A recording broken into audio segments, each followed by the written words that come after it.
او خدای سوال کرم همیشه په هر مکان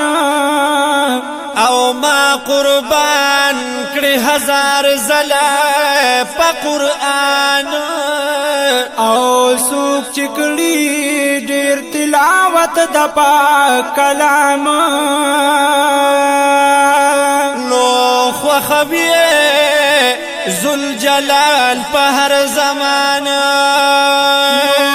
اے ملګرو توجه ورکړه قرآن ته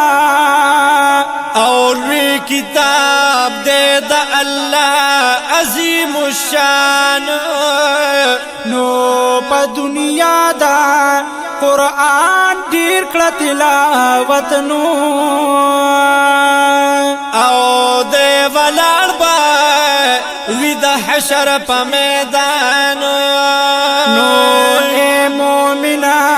اعتبار په ژوندون مکړه او په دنیا کې د سورزو یې مهمان او بنت فضل محمد ډیر شکر گزار یم نو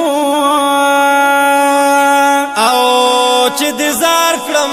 د کلام د پاک سبحان او بنت فضل محمد ډیر شکر گزار یم نو او چې د زار کړم د کلام د پاک سبحان